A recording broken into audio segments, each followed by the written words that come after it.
بسم اللہ الرحمن الرحیم نحمدہ و نصلی علی رسولہ الکریم۔ مولوی ابو سعید محمد حسین صاحب بٹالوی اور مولوی عبداللہ صاحب چکرالوی کے مباحثے پر مسیح موعود حکم ربانی کا ریویو اور اپنی جماعت کے لیے ایک نصیحت۔ فریقین کی تحریرات سے معلوم ہوا کہ مباحثہ مندرجہ عنوان کے پیش آنے کی وجہ یہ تھی کہ مولوی عبداللہ صاحب احادیث نبویہ کو محض ردی کی طرح خیال کرتے ہیں اور ایسے الفاظ منہ پر لاتے ہیں جن کا ذکر کرنا بھی سوء ادب میں داخل ہے، اور مولوی محمد حسین صاحب نے ان کے مقابل پر یہ حجت پیش کی تھی کہ اگر احادیث ایسی ہی ردی اور لغو اور ناقابل اعتبار ہیں تو اس سے اکثر حصے عبادات اور مسائل فقہ کے باطل ہو جائیں گے، کیونکہ احکام قرآن کی تفاصیل کا پتہ حدیث کے ذریعے سے ہی ملتا ہے، ورنہ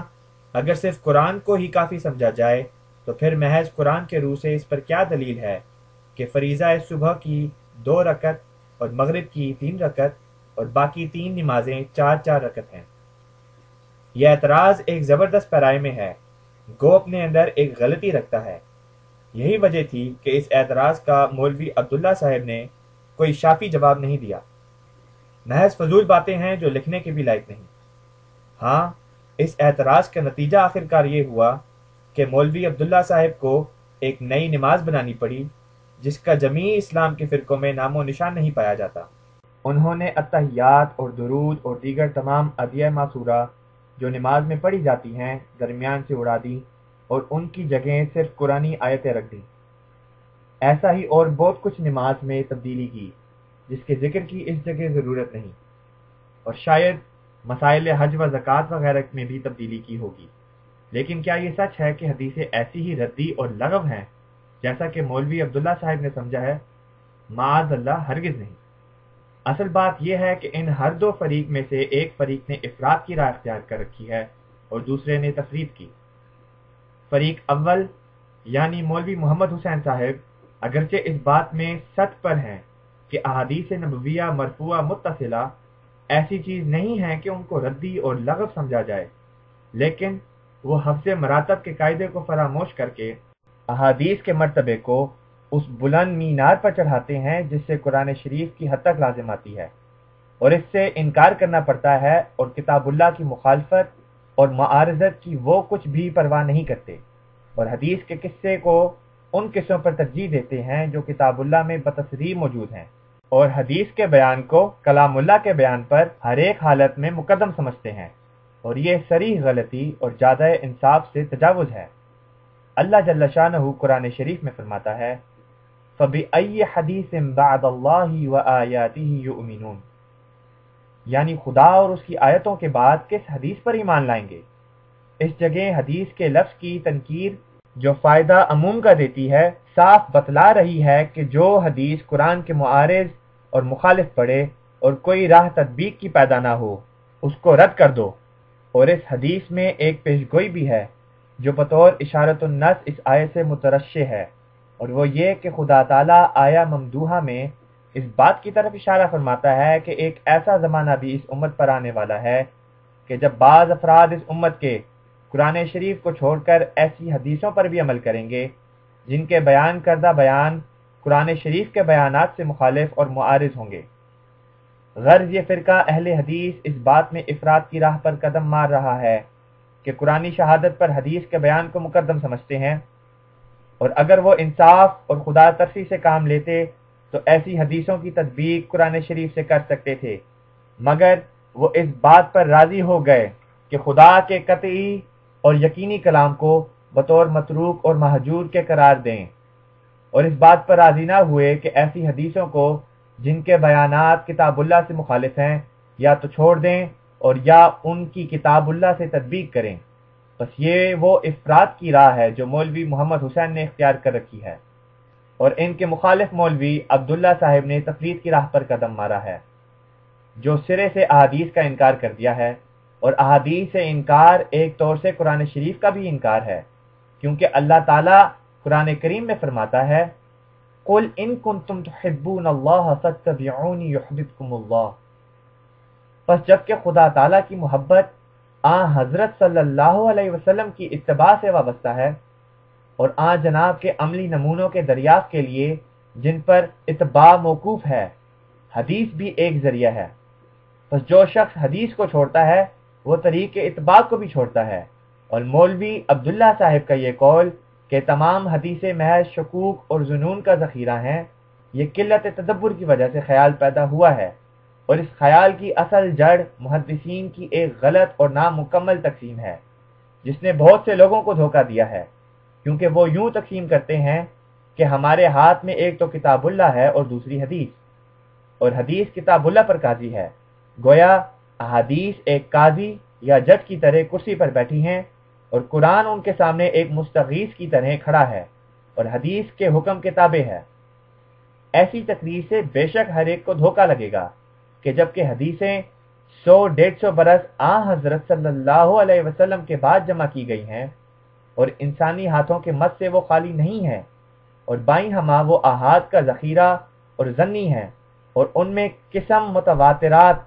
شاذ و نادر جو حکم معدوم کا رکھتی ہیں، اور پھر وہی قرآن شریف پر قاضی بھی ہیں، تو اس سے لازم آتا ہے کہ تمام دین اسلام ظنیات کا ایک تودا اور انبار ہے، اور ظاہر ہے کہ ظن کوئی چیز نہیں ہے، اور جو شخص محض ظن کو پنجہ مارتا ہے وہ مقام بلند حق سے بہت نیچے گرا ہوا ہے، اور اللہ تعالیٰ فرماتا ہے ان الظن لا یغنی من الحق شیئا، یعنی محض ظن حق الیقین کے مقابلے پر کچھ چیز نہیں۔ پس قرآن شریف تو یوں ہاتھ سے گیا کہ وہ بغیر قاضی صاحب کے فتووں کے واجب العمل نہیں اور متروک اور مہجور ہے، اور قاضی صاحب یعنی احادیث صرف ظن کے میلے کچالے کپڑے زیب تن رکھتے ہیں جس سے احتمال کسی طرح مرتفع نہیں، کیونکہ ظن کی تعریف یہی ہے کہ وہ دروغ کے احتمال سے خالی نہیں ہوتا۔ پس اس صورت میں نہ تو قرآن ہمارے ہاتھ میں رہا اور نہ حدیث اس لائق کہ اس پر بھروسہ ہو سکے، گویا دونوں ہاتھ سے گئے۔ یہ غلطی ہے جس نے اکثر لوگوں کو ہلاک کیا۔ نوٹ: میں جب اشتہار کو ختم کر چکا، شاید 2-3 سطریں باقی تھیں، تو خواب نے میرے پر زور کیا، یہاں تک کہ میں مجبوری کاغذ کو ہاتھ سے چھوڑ کر سو گیا۔ تو خواب میں مولوی محمد حسین صاحب بٹالوی اور مولوی عبداللہ صاحب چکرالوی نظر کے سامنے آ گئے۔ میں نے ان دونوں کو مخاطب کر کے یہ کہا، خسف القمر والشمس فی رمضان فبأی آلاء ربکما تکذبان، یعنی چاند اور سورج کو تو رمضان میں گرہن لگ چکا، بس تم اے دونوں صاحبو کیوں خدا کی نعمت کی تکذیب کر رہے ہو؟ پھر میں خواب میں اخویم مولوی عبد الکریم صاحب کو کہتا ہوں کہ اعلیٰ سے مراد اس جگہ میں ہوں، اور پھر میں نے ایک دالان کی طرف نظر اٹھا کر دیکھا کہ اس میں چراغ روشن ہے، گویا رات کا وقت ہے، اور اسی الہام مندرجہ بالا کو چند آدمی چراغ کے سامنے قرآن شریف کھول کر اس سے یہ دونوں فکریں نقل کر رہے ہیں، گویا اسی ترتیب سے قرآن شریف میں وہ موجود ہے، اور ان میں سے ایک شخص کو میں نے شناخت کیا کہ میاں نبی بخش صاحب رفو گر امرتسری ہیں۔ منہو، اور صراط مستقیم جس کو ظاہر کرنے کے لیے میں نے اس مضمون کو لکھا ہے، یہ ہے کہ مسلمانوں کے ہاتھ میں اسلامی ہدایتوں پر قائم ہونے کے لیے 3 چیزیں ہیں۔ ایک، قرآن شریف جو کتاب اللہ ہے، جس سے بڑھ کر ہمارے ہاتھ میں کوئی کلام قطعی اور یقینی نہیں، وہ خدا کا کلام ہے، وہ شک اور ظن کی آلائشوں سے پاک ہے۔ 2، دوسری سنت، اور اس جگہ ہم اہل حدیث کی اصطلاحات سے الگ ہو کر بات کرتے ہیں، یعنی ہم حدیث اور سنت کو ایک چیز قرار نہیں دیتے جیسا کہ رسمی محدثین کا طریق ہے، بلکہ حدیث الگ چیز ہے اور سنت الگ چیز۔ سنت سے مراد ہماری صرف حضرت صلی اللہ علیہ وسلم کی فعلی روش ہے جو اپنے اندر تواتر رکھتی ہے اور ابتدا سے قرآن شریف کے ساتھ ہی ظاہر ہوئی اور ہمیشہ ساتھ ہی رہے گی۔ یہ بتبدیل الفاظ یوں کہہ سکتے ہیں کہ قرآن شریف خدا تعالیٰ کا قول ہے اور سنت رسول اللہ صلی اللہ علیہ وسلم کا فعل، اور قدیم سے عادت اللہ یہی ہے کہ جب انبیاء علیہم السلام خدا کا قول لوگوں کی ہدایت کے لیے لاتے ہیں تو اپنے فعل سے یعنی عملی طور پر اس قول کی تفسیر کر دیتے ہیں تا اس قول کا سمجھنا لوگوں پر مشتبہ نہ رہے، اور اس قول پر آپ بھی عمل کرتے ہیں اور دوسروں سے بھی عمل کراتے ہیں۔ 3، تیسرا ذریعہ ہدایت کا حدیث ہے، اور حدیث سے مراد ہماری وہ آثار ہیں کہ جو قصوں کے رنگ میں حضرت صلی اللہ علیہ وسلم سے قریباً 150 برس بعد مختلف راویوں کے ذریعوں سے جمع کیے گئے ہیں۔ پس سنت اور حدیث میں مابع الامتیاز یہ ہے کہ سنت ایک عملی طریق ہے جو اپنے ساتھ تواتر رکھتا ہے، جس کو حضرت صلی اللہ علیہ وسلم نے اپنے ہاتھ سے جاری کیا، اور وہ یقینی مراتب میں قرآن شریف سے دوسرے درجے پر ہے۔ اور جس طرح حضرت صلی اللہ علیہ وسلم قرآن شریف کی اشاعت کے لیے مامور تھے، ایسا ہی سنت کی اقامت کے لیے بھی مامور تھے۔ بس جیسا کہ قرآن شریف یقینی ہے، ایسا ہی سنت معمولہ متواترہ بھی یقینی ہے۔ یہ دونوں خدمات حضرت صلی اللہ علیہ وسلم اپنے ہاتھ سے بجا لائے اور دونوں کو اپنا فرض سمجھا۔ مثلا جب نماز کے لیے حکم ہوا تو حضرت صلی اللہ علیہ وسلم نے خدا تعالیٰ کے اس قول کو اپنے فعل سے کھول کر دکھلا دیا اور عملی رنگ میں ظاہر کر دیا کہ فجر کی نماز کی یہ رکعات ہیں اور مغرب کی یہ، اور باقی نمازوں کے لیے یہ رکعات ہیں۔ ایسا ہی حج کر کے دکھلایا اور پھر اپنے ہاتھ سے ہزارہ صحابہ کو اس فعل کا پابند کر کے سلسلہ تعامل بڑے زور سے قائم کر دیا۔ بس عملی نمونہ جو اب تک امت میں تعامل کے رنگ میں مشہود و محسوس ہے، اسی کا نام سنت ہے۔ لیکن حدیث کو حضرت صلی اللہ علیہ وسلم نے اپنے روبرو نہیں لکھوایا اور نہ اس کے جمع کرنے کے لیے کوئی اہتمام کیا۔ کچھ حدیثیں حضرت ابو بکر رضی اللہ تعالیٰ عنہ نے جمع کی تھیں، لیکن پھر تقویٰ کے خیال سے انہوں نے وہ سب حدیثیں جلا دیں کہ یہ میرا سماع بلا واسطہ نہیں ہے، خدا جانے اصل حقیقت کیا ہے۔ پھر جب وہ دور صحابہ رضی اللہ عنہم کا گزر گیا تو بعض تبع تابعین کی طبیعت کو خدا نے اس طرف پھیر دیا کہ حدیثوں کو بھی جمع کر لینا چاہیے،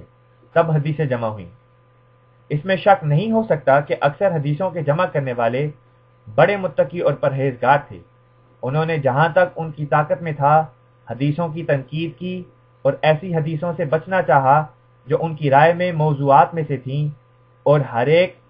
مشتبہ الحال راوی کی حدیث نہیں لی، بہت محنت کی، مگر تاہم چونکہ وہ ساری کاروائی بعد از وقت تھی،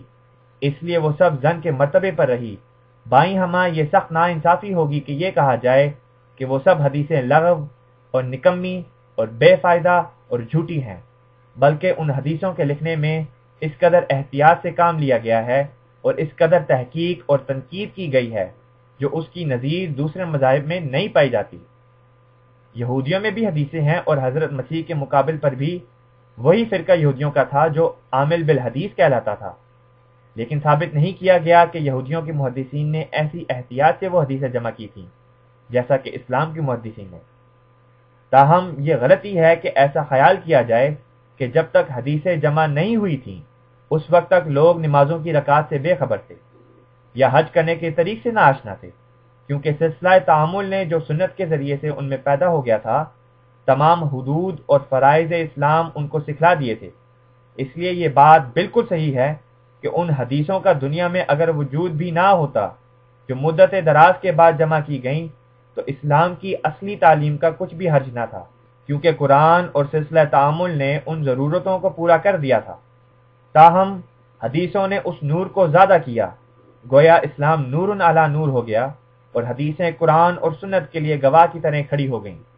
اور اسلام کے بہت سے فرقے جو بعد میں پیدا ہو گئے، ان میں سے سچے فرقے کو احادیث صحیحہ سے بہت فائدہ پہنچا۔ پس مذہب اسلم یہی ہے کہ نہ تو اس زمانے کے اہل حدیث کی طرح حدیثوں کی نسبت یہ اعتقاد رکھا جائے کہ قرآن پر وہ مقدم ہے، اور نیز اگر ان کے قصے صریح قرآن کے بیانات سے مخالف پڑیں تو ایسا نہ کریں کہ حدیثوں کے قصوں کو قرآن پر ترجیح دی جاوے اور قرآن کو چھوڑ دیا جائے،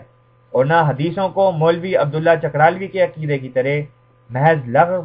اور باطل ٹھہرایا جائے، بلکہ چاہیے کہ قرآن اور سنت کو حدیثوں پر قاضی سمجھا جائے، اور جو حدیث قرآن اور سنت کے مخالف نہ ہو اس کو بصر و چشم قبول کیا جاوے۔ یہی صراط مستقیم ہے۔ مبارک وہ جو اس کے پابند ہوتے ہیں۔ نہایت بدقسمت اور نادان وہ شخص ہے جو بغیر لحاظ اس قاعدے کے حدیثوں کا انکار کرتا ہے۔ نوٹ: آج رات مجھے رویا میں دکھایا گیا کہ ایک درخت باردار اور نہایت لطیف اور خوبصورت پھلوں سے لدا ہوا ہے، اور کچھ جماعت تکلف اور زور سے ایک بوٹی کو اس پر چڑھانا چاہتی ہے جس کی جڑ نہیں بلکہ چڑھا رکھی ہے۔ وہ بوٹی افتیمون کی مانند ہے، اور جیسے جیسے وہ بوٹی اس درخت پر چڑھتی ہے اس کے پھلوں کو نقصان پہنچاتی ہے، اور اس لطیف درخت میں ایک کھجواہٹ اور بدشکلی پیدا ہو رہی ہے، اور جن پھلوں کی اس درخت سے توقع کی جاتی ہے ان کے ضائع ہونے کا سخت اندیشہ ہے، بلکہ کچھ ضائع ہو چکے ہیں۔ تب میرا دل اس بات کو دیکھ کر گھبرایا اور پگھل گیا، اور میں نے ایک شخص کو جو ایک نیک اور پاک انسان کی صورت پر کھڑا تھا پوچھا کہ یہ درخت کیا ہے اور یہ بوٹی کیسی ہے جس نے ایسے لطیف درخت کو شکنجے میں دبا رکھا ہے؟ تب اس نے جواب میں مجھے یہ کہا کہ یہ درخت قرآن خدا کا کلام ہے، اور یہ بوٹی وہ احادیث اور اقوال وغیرہ ہیں جو قرآن کے مخالف ہیں یا مخالف ٹھہرائی جاتی ہیں، اور ان کی کثرت نے اس درخت کو دبا لیا ہے اور اس کو نقصان پہنچا رہی ہیں۔ تب میری آنکھ کھل گئی، چنانچہ میں آنکھ کھلتے ہی اس وقت جو رات ہے اس مضمون کو لکھ رہا ہوں اور اب ختم کرتا ہوں، اور یہ شنبہ کی رات ہے اور 12 بجے کے بعد 20 منٹ کم 2 بجے کا وقت ہے۔ فالحمدللہ علی ذالک۔ میم غین الف۔ ہماری جماعت کا یہ فرض ہونا چاہیے کہ اگر کوئی حدیث معارض اور مخالف قرآن اور سنت نہ ہو تو خواہ کیسے ہی ادنا درجے کی حدیث ہو اس پر وہ عمل کریں اور انسان کی بنائی ہوئی فقہ پر اس کو ترجیح دیں، اور اگر حدیث میں کوئی مسئلہ نہ ملے اور نہ سنت میں اور نہ قرآن میں مل سکے تو اس صورت میں فقہ حنفی پر عمل کریں، کیونکہ اس فرقے کی کثرت خدا کے ارادے پر دلالت کرتی ہے، اور اگر بعض موجودہ تغیرات کی وجہ سے فقہ حنفی کوئی صحیح فتویٰ نہ دے سکے تو اس صورت میں علماء اس سلسلہ کے اپنے خداداد اجتہاد سے کام لیں، لیکن ہوشیار رہیں کہ مولوی عبداللہ چکرالوی کی طرح بے وجہ احادیث سے انکار نہ کریں۔ ہاں، جہاں قرآن اور سنت سے کسی حدیث کو معارض پاویں تو اس حدیث کو چھوڑ دیں۔ یاد رکھیں کہ ہماری جماعت بنسبت عبداللہ کے اہل حدیث سے اقرب ہے، اور عبداللہ چکرالوی کے بیہودہ خیالات سے ہمیں کچھ بھی مناسبت نہیں۔ ہر ایک جو ہماری جماعت میں ہے اسے یہی چاہیے کہ وہ عبداللہ چکرالوی کے عقیدوں سے جو حدیثوں کی نسبت وہ رکھتا ہے بدل متنفر اور بیزار ہو، اور ایسے لوگوں کی صحبت سے حتی الوسع نفرت رکھیں کہ یہ دوسرے مخالفوں کی نسبت زیادہ برباد شدہ فرقہ ہے۔ نوٹ: اسی رات میں ایک الہام ہوا بوقت 3 بجے 2 منٹ اوپر، اور وہ یہ ہے: من اعرض عن ذکری نبتلیہ بذریۃ فاسقۃ ملحدۃ یمیلون الی الدنیا ولا یعبدوننی شیئا۔ جو شخص قرآن سے کنارہ کرے گا ہم اس کو ایک خبیث اولاد کے ساتھ مبتلا کریں گے جن کی ملحدانہ زندگی ہوگی، وہ دنیا پر گریں گے اور میری پرستش سے ان کو کچھ بھی حصہ نہ ہوگا، یعنی ایسی اولاد کا انجام بد ہوگا اور توبہ اور تقوی نصیب نہیں ہوگا۔ منہو۔ اور چاہیے کہ نہ وہ مولوی محمد حسین کے گروہ کی طرح حدیث کے بارے میں افراد کی طرف جھکیں اور نہ عبداللہ کی طرح تفرید کی طرف مائل ہوں، بلکہ اس بارے میں وسط کا طریق اپنا مذہب سمجھ لیں، یعنی نہ تو ایسے طور سے بکلی حدیثوں کو اپنا قبلہ و کعبہ قرار دیں جس سے قرآن متروک اور مہجور کی طرح ہو جائے، اور نہ ایسے طور سے ان حدیثوں کو معطل اور لغو قرار دیں جن سے احادیث نبویہ بکلی ضائع ہو جائیں۔ ایسا ہی چاہیے کہ نہ تو ختم نبوت حضرت سلم کا انکار کریں اور نہ ختم نبوت کے یہ معنی سمجھ لیں جس سے اس امت پر مکالمات اور مخاطبات الہیہ کا دروازہ بند ہو جاوے۔ اور یاد رہے کہ ہمارا یہ ایمان ہے کہ آخری کتاب اور آخری شریعت قرآن ہے، اور بعد اس کے قیامت تک ان معنوں سے کوئی نبی نہیں ہے جو صاحب شریعت ہو یا بلا واسطہ مطابعت حضرت سلم وہی پا سکتا ہو، بلکہ قیامت تک یہ دروازہ بند ہے، اور مطابعت نبوی سے نعمت وحی حاصل کرنے کے لیے قیامت تک دروازے کھلے ہیں۔ وہ وحی جو اتباع کا نتیجہ ہے کبھی منقطع نہیں ہوگی، مگر نبوت شریعت والی یہ نبوت مستقلہ منقطع ہو چکی ہے۔ وَلَا سَبِيلُ إِلَيْهَا إِلَى يَوْمِ الْقِيَامَةِ وَمَنْ قَالَ إِنِّي لَسْتُ مِنْ أُمَّةِ مُحَمَّدٍ صلی اللہ علیہ وسلم وَأَدْعَى أَنَّهُ نَبِيٌّ صَاحِبُ الشَّرِيعَةِ أَوْ مِنْ دُونِ الشَّرِيعَةِ وَلَيْسَ مِنَ الْأُمَّةِ فَمَثَلُهُ كَمَثَلِ رَجُلٍ غَمَرَهُ السَّيْلُ الْمُنْهَمِرُ فَأَلْقَاهُ وَرَاءَهُ وَلَمْ يُغَادَرْ حَتَّى مَاتَ۔ اس کی تفصیل یہ ہے کہ خدا تعالیٰ نے جس جگہ یہ وعدہ فرمایا ہے کہ حضرت سلم خاتم الانبیاء ہیں، اسی جگہ یہ اشارہ بھی فرما دیا ہے کہ جناب اپنی روحانیت کی روح سے ان صلحاء کے حق میں باپ کے حکم میں ہیں جن کی بذریعہ مطابعت تکمیل نفوس کی جاتی ہے، اور وہی الہی اور شرف مکالمات کا ان کو بخشا جاتا ہے، جیسا کہ وہ جل شانہ قرآن شریف میں فرماتا ہے ما کان محمد ابا احد من رجالکم ولکن رسول اللہ وخاتم النبیین، یعنی حضرت صلی اللہ علیہ وسلم تمہارے مردوں میں سے کسی کا باپ نہیں ہے مگر وہ رسول اللہ ہے اور خاتم الانبیاء ہے۔ اب ظاہر ہے کہ لیکن کا لفظ زبان عرب میں استدراک کے لیے آتا ہے، یعنی تدارک مافات کے لیے۔ سو اس آیت کے پہلے حصے میں جو امر فوت شدہ قرار دیا گیا تھا، یعنی جس کی حضرت صلی اللہ علیہ وسلم کی ذات سے نفی کی گئی تھی، وہ جسمانی طور سے کسی مرد کا باپ ہونا تھا۔ سو لیکن کے لفظ کے ساتھ ایسے فوت شدہ امر کا اس طرح تدارک کیا گیا کہ حضرت صلی اللہ علیہ وسلم کو خاتم الانبیاء ٹھہرایا گیا، جس کے یہ معنی ہے کہ آپ کے بعد براہ راست فیوز نبوت منقطع ہو گئے، اور اب کمال نبوت صرف اسی شخص کو ملے گا جو اپنے اعمال پر اتباع نبوی کی مہر رکھتا ہوگا، اور اس طرح پر وہ حضرت صلی اللہ علیہ وسلم کا بیٹا اور آپ کا وارث ہوگا۔ غرض اس آیت میں ایک طور سے حضرت صلی اللہ علیہ وسلم کے باپ ہونے کی نفی کی گئی، اور دوسرے طور سے باپ ہونے کا اثبات بھی کیا گیا، تب وہ اعتراض جس کا ذکر آیت اِنَّ شَانِئَكَ هُوَ الْأَبْتَرُ میں ہے دور کیا جائے۔ ما حاصل اس آیت کا یہ ہوا کہ نبوت گو بغیر شریعت ہو، اس طرح پر تو منقطع ہے کہ کوئی شخص براہ راست مقام نبوت حاصل کر سکے،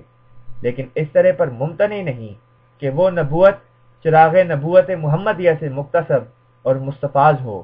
یعنی ایسا صاحب کمال ایک جہت سے تو امتی ہو اور دوسری جہت سے بوجہ اکتساب انوار محمدیہ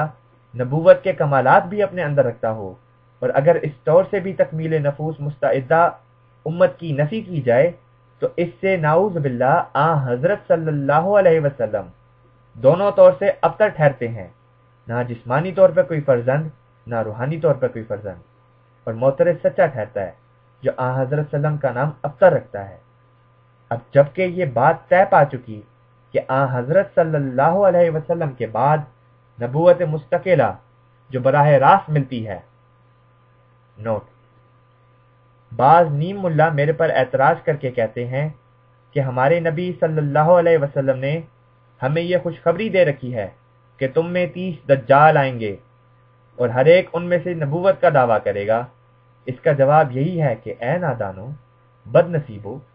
کیا تمہاری قسمت میں 30 دجال ہی لکھے ہوئے تھے؟ 14ویں صدی کا خمس بھی گزرنے پر ہے، اور خلافت کے چاند نے اپنے کمال کی 14 منزلیں پوری کر لیں، جس کی طرف آیت وَالْقَمَرَ قَدَّرْنَاهُ مَنَازِلَ بھی اشارہ کرتی ہے، اور دنیا ختم ہونے لگی، مگر تم لوگوں کے دجال ابھی ختم ہونے میں نہیں آتے، شاید تمہاری موت تک تمہارے ساتھ رہیں گے۔ اے نادانو، وہ دجال جو شیطان کہلاتا ہے وہ خود تمہارے اندر ہے، اس لیے تم وقت کو نہیں پہچانتے، آسمانی نشانوں کو نہیں دیکھتے، مگر تم پر کیا افسوس، وہ جو میری طرح موسیٰ کے بعد 14ویں صدی میں ظاہر ہوا تھا، اس کا نام بھی خبیث یہودیوں نے دجال ہی رکھا تھا۔ فَالْقُلُوبُ تَشَابَهَتْ اللہم ارحم منہ۔ اب جبکہ یہ بات طے پا چکی کہ حضرت صلی اللہ علیہ وسلم کے بعد نبوت مستقلہ جو براہ راست ملتی ہے، اس کا دروازہ قیامت تک بند ہے، اور جب تک کوئی امتی ہونے کی حقیقت اپنے اندر نہیں رکھتا اور حضرت محمد صلی اللہ علیہ وسلم کی غلامی کی طرف منسوب نہیں، تب تک وہ کسی طور سے حضرت صلی اللہ علیہ وسلم کے بعد ظاہر نہیں ہو سکتا۔ تو اس صورت میں حضرت عیسیٰ علیہ السلام کو آسمان سے اتارنا اور پھر ان کی نسبت تجویز کرنا کہ وہ امتی ہیں، اور ان کی نبوت حضرت صلی اللہ علیہ وسلم کے چراغ نبوت محمدیہ سے مکتسب اور مستفاد ہے، کس قدر بناوٹ اور تکلف ہے۔ جو شخص پہلے ہی نبی قرار پا چکا ہے، اس کی نسبت یہ کہنا کیوں کر صحیح ٹھہرے گا کہ اس کی نبوت حضرت صلی اللہ علیہ وسلم کے چراغ نبوت سے مستفاد ہے، اور اگر اس کی نبوت چراغ نبوت محمدیہ سے مستفاد نہیں ہے تو پھر وہ کن معنوں سے امتی کہلائے گا؟ اور ظاہر ہے کہ امت کے معنی کسی پر صادق نہیں آ سکتے جب تک ہر ایک کمال اس کا نبی مطبوع کے ذریعے سے اس کو حاصل نہ ہو۔ پھر جو شخص اتنا بڑا کمال نبی کہلانے کا خود بخود رکھتا ہے وہ امتی کیوں کر ہوا، بلکہ وہ تو مستقل طور پر نبی ہوگا، جس کے لیے بعد حضرت صلی اللہ علیہ وسلم قدم رکھنے کی جگہ نہیں۔ اور اگر کہو کہ پہلی نبوت اس کی جو براہ راست تھی دور کی جائے گی اور اب اثر نو باتباع نبوی نئی نبوت اس کو ملے گی جیسا کہ منشا آیت کا ہے، تو پھر اس صورت میں یہی امت جو خیر الامم کہلاتی ہے حق رکھتی ہے کہ ان میں سے کوئی فرد بیمن اتباع نبوی صلی اللہ علیہ وسلم اس مرتبہ ممکنہ کو پہنچ جائے، اور حضرت عیسیٰ کو آسمان سے اتارنے کی کوئی ضرورت نہیں، کیونکہ اگر امتی کو بذریعہ انوار محمدی کمالات نبوت مل سکتے ہیں تو اس صورت میں کسی کو آسمان سے اتارنا اصل حقدار کا حق ضائع کرنا ہے، اور کون مانے ہے جو کسی امتی کو فیض پہنچایا جائے تا نمونہ فیض محمدی کسی پر مشتبہ نہ رہے، کیونکہ نبی کو نبی بنانا کیا معنی رکھتا ہے؟ مثلا ایک شخص سونا بنانے کا دعویٰ رکھتا ہے اور سونے پر ہی ایک بوٹی ڈال کر کہتا ہے کہ لو سونا ہو گیا، اس سے کیا یہ ثابت ہو سکتا ہے کہ وہ کیمیا گر ہے؟ سو حضرت صلی اللہ علیہ وسلم کے فیوز کا کمال تو اس میں تھا کہ امتی کو وہ درجہ ورزش اتباع سے پیدا ہو جائے، ورنہ ایک نبی کو جو پہلے ہی نبی قرار پا چکا ہے امتی قرار دینا اور پھر یہ تصور کر لینا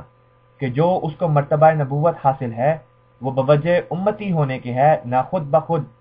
یہ کس قدر دروغ بے فروغ ہے۔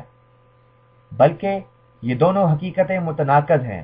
کیونکہ حضرت مسیح کی حقیقت نبوت یہ ہے کہ وہ براہ راست بغیر اتباع حضرت صلی اللہ علیہ وسلم کے ان کو حاصل ہے، اور پھر اگر حضرت عیسیٰ کو امتی بنایا جاوے جیسا کہ حدیث امامکم منکم سے مترشح ہے تو اس کے یہ معنی ہوں گے کہ ہر ایک کمال ان کا نبوت محمدیہ سے مستفاد ہے، اور ابھی ہم فرض کر چکے تھے کہ کمال نبوت ان کا چراغ نبوت محمدیہ سے مستفاد نہیں ہے، اور یہی اجتماع نقیضین ہے جو بالبداہت باطل ہے۔ اور اگر کہو کہ حضرت عیسیٰ امتی تو کہلائیں گے مگر نبوت محمدیہ سے ان کو کچھ فیض نہ ہوگا، تو اس صورت میں امتی ہونے کی حقیقت ان کے نفس میں سے مفقود ہوگی، کیونکہ ابھی ہم ذکر کر آئے ہیں کہ امتی ہونے کے بجز اس کے اور کوئی معنی نہیں کہ تمام کمال اپنا اتباع کے ذریعے سے رکھتا ہو، جیسا کہ قرآن شریف میں جا بجا اس کی تصریح موجود ہے، اور جبکہ ایک امتی کے لیے یہ دروازہ کھلا ہے کہ اپنے نبی مطبوع سے یہ فیض حاصل کرے، تو پھر ایک بناوٹ کی راہ اختیار کرنا اور اجتماع نقیضین جائز رکھنا کس قدر حمق ہے، اور وہ شخص کیوں کر امتی کہلا سکتا ہے جس کو کوئی کمال بذریعہ اتباع حاصل نہیں۔ اس جگہ بعض نادانوں کا یہ اعتراض بھی دفع ہو جاتا ہے کہ وحی الہی کے دعوے کو یہ امر مستلزم ہے کہ وہ وحی اپنی زبان میں ہو نہ عربی میں، کیونکہ اپنی مادری زبان اس شخص کے لیے لازم ہے جو مستقل طور پر بغیر استفادہ مشکات نبوت محمدی کے دعوی نبوت کرتا ہے، لیکن جو شخص بحیثیت ایک امتی ہونے کے فیض نبوت محمدیہ سے اکتساب انوار نبوت کرتا ہے، وہ مکالمہ الہیہ میں اپنے مطبوع کی زبان میں وہی پاتا ہے، تا تابع اور مطبوع میں ایک علامت ہو جو ان کے باہمی تعلق پر دلالت کرے۔ افسوس حضرت عیسیٰ پر ہر ایک طور سے یہ لوگ ظلم کرتے ہیں۔ اول بغیر تصفیہ اعتراض لعنت کے ان کے جسم کو آسمان پر چڑھاتے ہیں، جس سے اصل اعتراض یہودیوں کا ان کے سر پر قائم رہتا ہے۔ دوسرے کہتے ہیں کہ قرآن میں ان کی موت کا کہیں ذکر نہیں، گویا ان کی خدائی کے لیے ایک وجہ پیدا کرتے ہیں۔ تیسری نامرادی کی حالت میں آسمان کی طرف ان کو کھینچتے ہیں۔ جس نبی کے ابھی 12 ہواری بھی زمین پر موجود نہیں اور کار تبلیغ نہ تمام ہے، اس کو آسمان کی طرف کھینچنا اس کے لیے ایک دوزخ ہے، کیونکہ روح اس کی تکمیل تبلیغ کو چاہتی ہے اور اس کو برخلاف مرضی اس کی آسمان پر بٹھایا جاتا ہے۔ میں اپنے نفس کی نسبت دیکھتا ہوں کہ بغیر تکمیل اپنے کام کے اگر میں زندہ آسمان پر اٹھایا جاؤں اور کو 7ویں آسمان تک پہنچایا جاؤں تو میں اس میں خوش نہیں ہوں، کیونکہ جب میرا کام ناقص رہا تو مجھے کیا خوشی ہو سکتی ہے؟ ایسا ہی ان کو بھی آسمان پر جانے سے کوئی خوشی نہیں۔ مخفی طور پر ایک ہجرت تھی جس کو نادانوں نے آسمان قرار دے دیا۔ خدا ہدایت کرے۔ والسلام علی من اتبع الہدا المجتہد، مرزا غلام احمد قادیانی، 27 نومبر سن 1902۔